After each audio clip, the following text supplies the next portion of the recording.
But even ఎంత చూడాల్సిన subjects అయినా దీనికి ఎగ్జాంపుల్ 'వన్ నేనొక్కడినే' సినిమా ఎంత అద్భుతంగా ఉన్నా కూడా జనాలకు అర్థం కాక అది ఫెయిల్యూర్ కింద అది నిలిచిన సినిమా. అదే చెప్తున్నాను. అర్థం కాకపోవడం 2 రకాలు ఉంటాయి. అక్కడ ఒక సైంటిఫిక్ పాయింట్ ఒకటి ఉంటుంది. ఓకే. ఒకటి కాదు 2. ఒకటి హాల్యూజినేషన్ పాయింట్.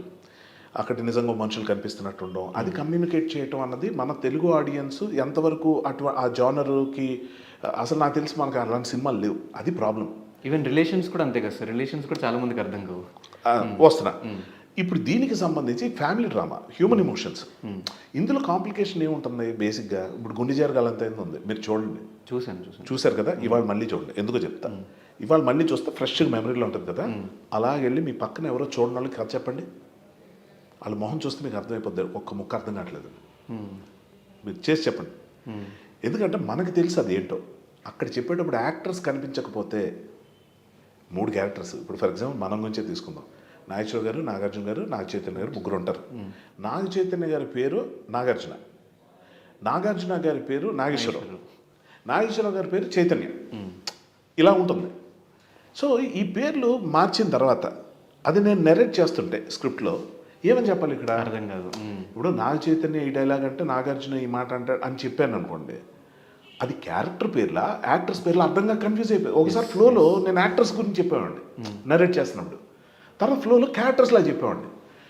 నాగార్జున గారికి అక్సెప్ట్ చేసి ఆగాదు, ఇది కదా నువ్వు చెప్తున్నావు ఇదేనా అంటే అవును సార్ నువ్వు ఇప్పుడు ఇలా చెప్పావు తెలుసా, పేరు మార్చేసావు, కొంచెం చూసుకో, ఫోకస్ చేయండి. అమ్మో అనుకో మళ్ళీ మొదలు. ఆయన కాబట్టి అది పట్టుకోగలిగాడు. లేకపోతే రాంగ్ కమ్యూనికేట్ అయితే ఏమైపోవాలి ఆ సినిమా? నా భవిష్యత్తు పక్కన పెట్టండి, నేనంతా అప్పటికి. కానీ ఆ సినిమా ఏమైపోవాలి? సో రెస్పాన్సిబిలిటీ నా దృష్టిలో ఏంటంటే, కాంప్లికేషన్ అన్నది నేనొక్కడిని మిస్ఫైర్ అవడానికి కారణం కాంప్లికేషన్ ఒకటే కాదు, పరిచయం లేని ఆస్పెక్ట్. మీకు ఎప్పుడైనా 2-3 కొత్త విషయాలు చెప్పేటప్పుడు దొరికేస్తాం మనం. నా ఫీలింగ్ అది. నాకు చాలా ఇష్టమైన సినిమా అది. అబ్బో ఏం ఎగ్జిక్యూషన్ అది.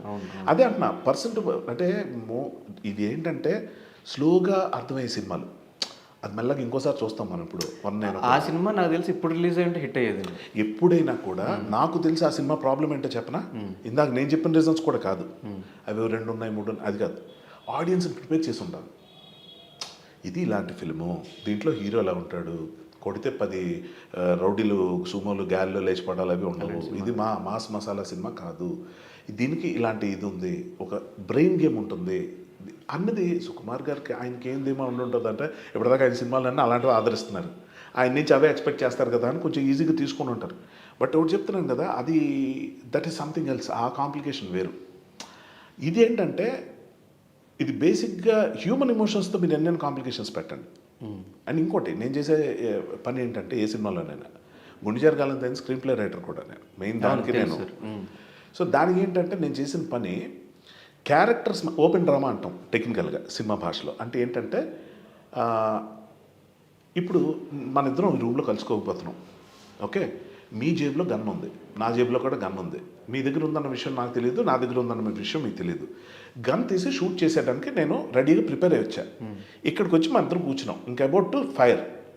అప్పుడు బయట కిటికీ నుంచి నన్ను ఒకటి చూసి, నా వైపు చూసి, వీడి దగ్గర గన్ ఉందని చెప్పాడు. ఇప్పుడు నేను గన్ తీశానంటే కాల్ చేస్తాడు ఈ మనిషి. సిమిలర్గా మీకు తెలిసింది అటు నుంచి, ఎవడో చెప్పాడు వీడి దగ్గర గన్ ఉంది అని. లేదా అద్దాల్లో చూసుకున్నాం బస్ 2 వెనక అద్దాలు. అమ్మ గన్ పెట్టుకున్నాడు, ఇప్పుడు నేను తీసేలో షూట్. ఇదేంటంటే this is open to actors, I mean characters. ఇప్పుడు దీని రివర్స్ ఏంటంటే, ముందు బయట ఆడియన్స్కి చెప్పేస్తాం, మీ సీన్ చూపిస్తాం బయట. ఏంటి, నేను గన్ తీసుకొని వెళ్తున్నాను, వాడి దగ్గర ఏమి ఉండదు, ఆ గన్ ఫైర్ అని మీ సీన్ బయట ఆడియన్స్ చూసేస్తున్నారు. నేను కూడా అదే చేస్తున్నాను, చూస్తున్నాను. ఇప్పుడు ఇద్దరు ఇక్కడికి వచ్చాం, పిచ్చి పిచ్చిగా మాట్లాడుకుంటున్నాం, ఏది తెలియనట్టు కళ్ళు మూసుకుంటున్నాం, పడుకుంటున్నాం, ఏదేదో చేస్తున్నాం. ఆడియన్స్కి ఎలా ఉంటుంది అంటే, అరే వీళ్ళిద్దరికి తెలీదు. So that pace that gives an enhancement అనమాట. అంటే ఫన్కి బాగా హెల్ప్ అయ్యే ఒక జానర్ అది. మనకి ఒక జనరేషన్ ఆడియన్స్కి తెలిసే ఫిల్మ్స్ ఇవి. ఒక 2.5 decades 3.5 decades బ్యాక్ విచిత్ర సోదరులు, మైకిల్ మదన్ కామరాజు, అలాంటి బంచ్ కొన్ని వచ్చే కన్ఫ్యూజన్ డ్రామా, అదే ఇది ఆ జానర్.